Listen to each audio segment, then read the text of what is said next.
नमस्कार दोस्तों। दिल्ली एक बार फिर से ब्लास्ट कार ब्लास्ट से दहल गई, जैसा कि आपको सब लोगों को पता ही है। और सोशल मीडिया पर मैं काफ़ी दिन से 2-3 दिन से लगातार देख रहा हूँ कि कुछ लोग जो है सरकार को घेर रहे हैं, कुछ लोग सुरक्षा एजेंसियों को घेर रहे हैं।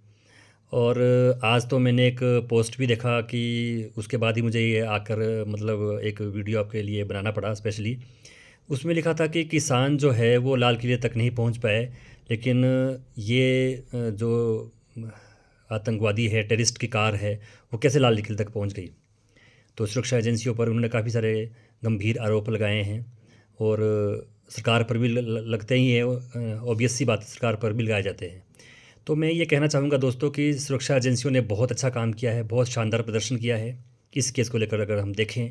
और सरकार ने भी काफ़ी अच्छे प्रयास किए हैं।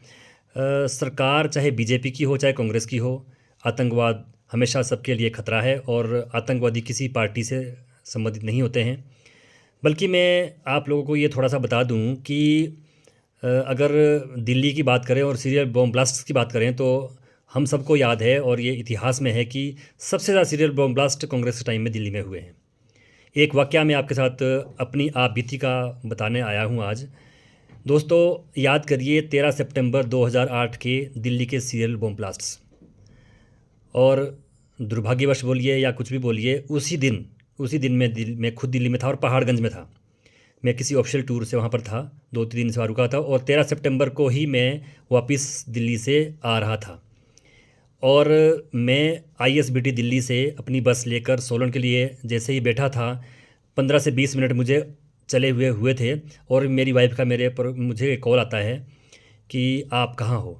तो मैंने कहा मैं तो निकल गया हूँ सोलन के लिए।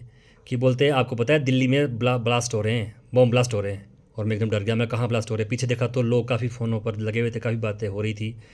तो फिर मैंने थोड़ा सा कंफर्म किया, उन्होंने कहा कि न्यूज़ों में चल रहा है दिल्ली में 4-5 जगह सीरियल बॉम्ब ब्लास्ट हो गए हैं और आप ठीक हो। मैंने कहा मैं तो ठीक हूँ।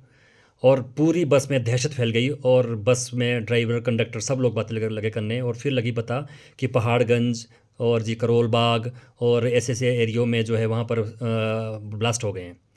तो मैं एक पल के लिए सहम गया और सोचा कि आधे घंटे पहले मैं उसी एरिया में था और शाम को मैं इवन पहाड़गंज के उस जिस एरिया में वो ब्लास्ट हुए थे वहाँ पर मैं इवनिंग वॉक करने घूमता था। तो दोस्तों, ऐसी दहशत थी कांग्रेस टाइम में। अब मैं कांग्रेस को ब्लेम नहीं कर रहा हूँ यहाँ पर, मैं सिर्फ एक बात बता रहा हूँ कि अगर हम ये बात करें कि ये बीजेपी के टाइम में हुए या कांग्रेस टाइम में हुए, लेकिन एक टाइम ऐसा था कि ऐसी दहशत थी दिल्ली के अंदर कि कभी भी कहीं भी बॉम्ब ब्लास्ट हुआ करते थे। तो आतंकवाद की, जैसा मैंने कहा, कोई जात नहीं होती है, कोई धर्म नहीं होता है, लेकिन ये हम सब के लिए खतरा है। और मैं समझता हूँ कि सरकारी एजेंसियाँ और जो जो भी इस टाइम इस पर काम कर रही है एजेंसियाँ हैं, उन्होंने बहुत बेहतर प्रदर्शन किया है और कर रही हैं। और सरकार भी बहुत अच्छा प्रयत्न कर रही है और सरकार भी और हम सबको इस समय एक यूनाइटेड होकर गवर्नमेंट की भी, सरकार की भी जो है वो पूरा साथ देना चाहिए, पूरा समर्थन करना चाहिए और सरकारी एजेंसियों का भी। With this, thank you very much.